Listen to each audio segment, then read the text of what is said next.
சென்னை மாதவரத்தை அடுத்த மஞ்சம்பாக்கத்தில் திருவள்ளூர் தொகுதி காங்கிரஸ் வேட்பாளர் சசிகாந்த் செந்தில், வடசென்னை திமுக வேட்பாளர் கலாநிதி வீராசாமி ஆகியோரை ஆதரித்து முதலமைச்சர் மு.க.ஸ்டாலின் பிரச்சார பொதுக்கூட்டத்தில் உரையாற்றினார். அப்போது பேசிய முதலமைச்சர், திமுக காங்கிரஸ் வெளியிட்டிருக்கும் தேர்தல் அறிக்கைகள் ஹீரோ என்றும், பாஜக வெளியிட்டிருக்கும் தேர்தல் அறிக்கை இந்த நாட்டிற்கும் நாட்டு மக்களுக்கும் வில்லன் என்றும் குறிப்பிட்டார். திமுக காங்கிரஸ் வெளியிட்டிருக்கக்கூடிய தேர்தல் அறிக்கையில இந்த தேர்தலோட ஹீரோனா பாஜக வெளியிட்டிருக்கக்கூடிய தேர்தல் அறிக்கை இந்த நாட்டுக்கும் நாட்டு மக்களுக்கும் அது வில்லன். மத அடிப்படையில இந்த நாட்டு மக்களை பிளவுபடுத்த பொது சிவில் சட்டம் கொண்டு வரப்படும் அறிவிச்சிருக்காங்க.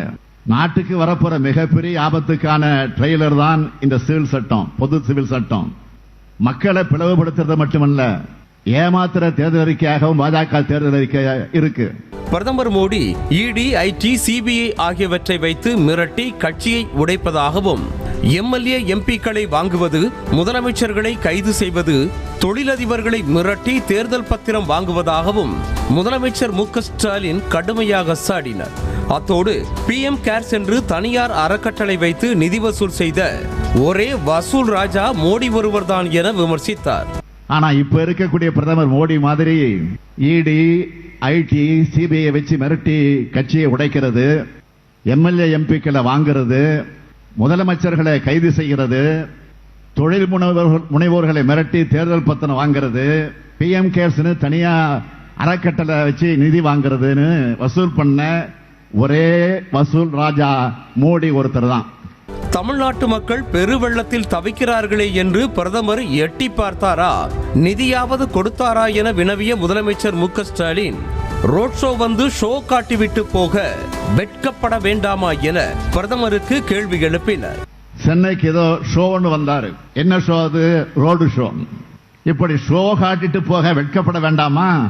அண்ட புழுகு ஆகாச புழுகுன்னு சொல்லுவாங்கல்ல, அப்படி நேற்று சொன்னாங்க. கடந்த 10 ஆண்டுகள்ல தமிழ்நாட்டுக்கு 10 லட்சம் கோடி ரூபாய் கொடுத்திருக்கிறதா பச்சை போய் சொல்றாங்க.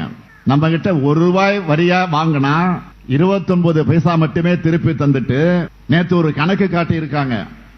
எல்லாம் பொய் கணக்கு. ஆளுமைகள் மேல் பாஜக காவிச்சாயம் பூசியதை எடப்பாடி பழனிசாமி கை கட்டி வாய்ப்பொத்தி வேடிக்கை பார்த்தவர் என சாடிய முதலமைச்சர், நடப்பு தேர்தலில் பாஜகவின் உத்தரவுப்படி பிஜிமாக தனித்து நிற்பதாக விமர்சித்தார். அத்தோடு பாஜக எழுதி கொடுத்த ஸ்கிரிப்டின் படி நாடாளுமன்ற தேர்தலுக்காக எடப்பாடி பழனிசாமி நடித்துக் கொண்டிருப்பதாக குற்றம் சாட்டினார். தமிழ்நாடு பெரிதும் மதித்து போற்று ஆளுமைகள் மேல பாஜக காவி சாயம் பூசினதை கைகட்டி வாய்ப்புத்தி வேடிக்கை பார்த்தார். பாஜக காவி சாயம் பூசினதையே கண்டுக்காம இருந்தவர் தான் பழனிசாமி. அவர் தான் இந்த தேர்தலில் பாஜகவோட உத்தரவுப்படி பி டீமா நிற்கிறார்.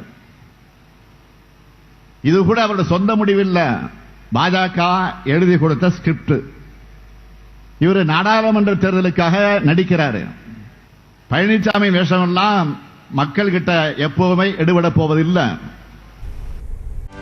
செய்திகளை உடனுக்குடனும் துல்லியமாகவும் தெரிந்து கொள்ள சப்ஸ்கிரைப் பண்ணுங்க.